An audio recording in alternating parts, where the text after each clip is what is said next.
No princípio, Deus criou os céus e a terra. Essas palavras majestosas de Gênesis, capítulo 1, versículo 1, nos apresentam o relato inspirador da criação. O livro de Gênesis, o primeiro livro da Bíblia, estabelece a base para a compreensão do relacionamento de Deus com a humanidade e com o mundo. Tudo começa com Deus, existindo antes de qualquer outra coisa, trazendo o universo à existência com sua palavra. A terra era sem forma e vazia, envolta em trevas.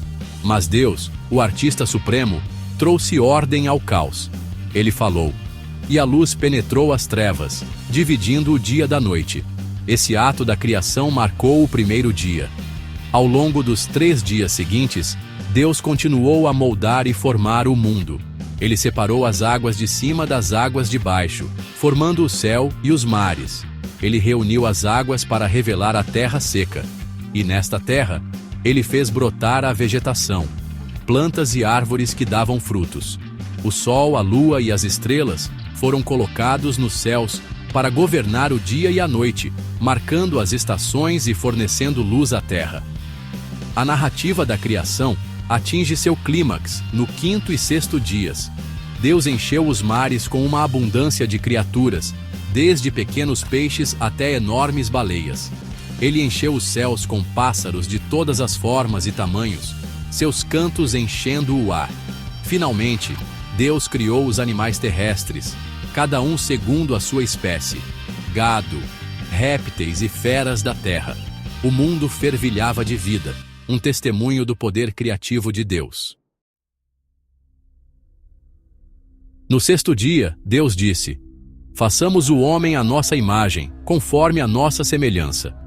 Ao contrário dos animais, os humanos foram criados à imagem de Deus, um conceito conhecido como: esta imagem não é uma semelhança física, mas sim um reflexo das qualidades de Deus: amor, criatividade, razão e a capacidade de relacionamento. Deus formou o homem do pó da terra e soprou em suas narinas o fôlego de vida. E o homem se tornou um ser vivente. Este ato significa a conexão única entre Deus e a humanidade. Não somos meramente seres biológicos, mas também seres espirituais, criados para ter um relacionamento com nosso Criador.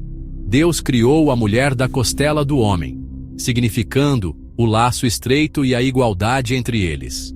Adão e Eva, os primeiros humanos, foram colocados no Jardim do Éden, um paraíso onde viviam em perfeita harmonia com Deus e a criação. Eles receberam domínio sobre todas as criaturas vivas e foram encarregados de cuidar do jardim.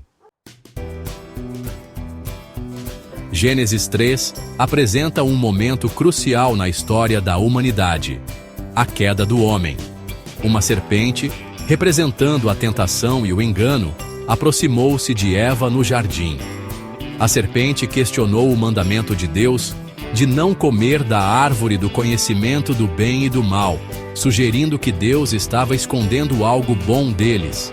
Tentada pelas palavras da serpente e pelo fascínio de se tornar como Deus, Eva comeu o fruto proibido e deu um pouco a Adão, que também comeu.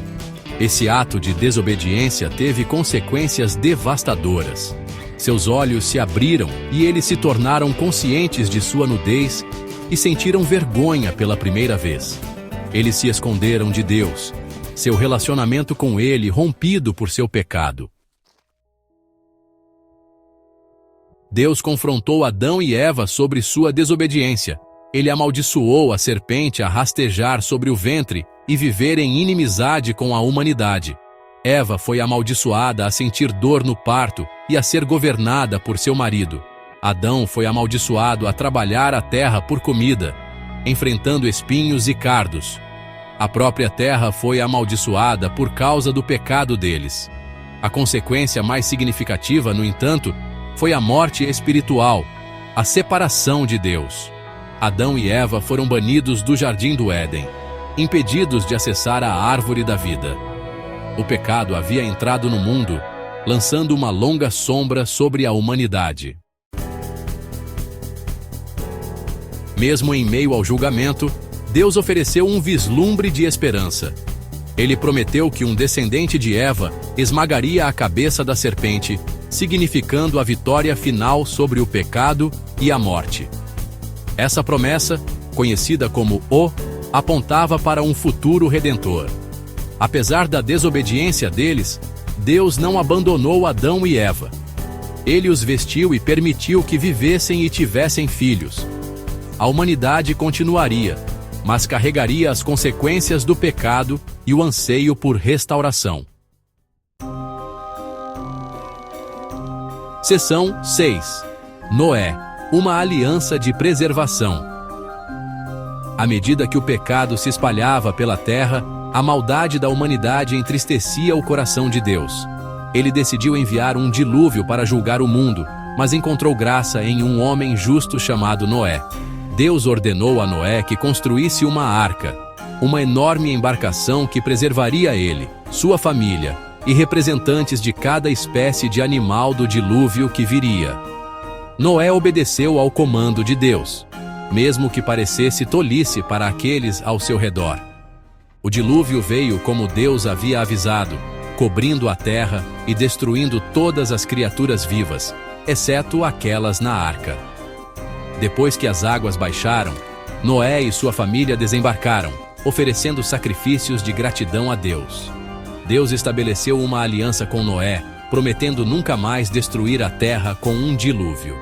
O arco-íris se tornou um símbolo da promessa e fidelidade de Deus.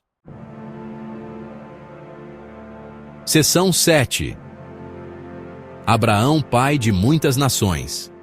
Gerações depois de Noé, Deus chamou um homem chamado Abrão para deixar sua terra natal e viajar para uma terra que ele lhe mostraria.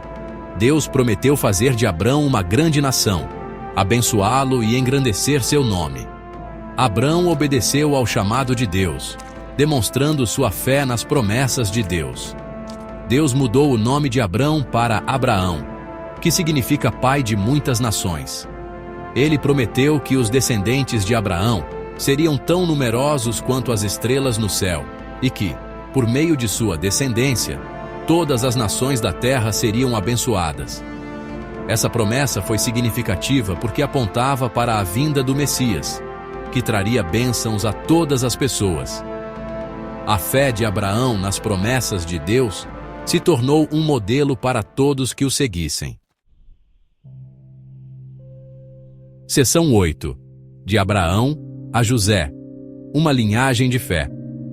O livro de Gênesis continua a traçar a linhagem da fé através dos descendentes de Abraão, seu filho Isaque, seu neto Jacó, também conhecido como Israel, e os 12 filhos de Jacó, que se tornaram os patriarcas das 12 tribos de Israel.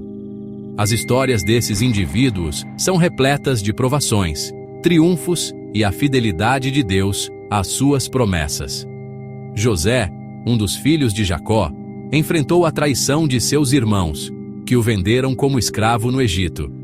No entanto, Deus elevou José a uma posição de poder no Egito, onde ele salvou sua família e muitos outros de uma fome devastadora.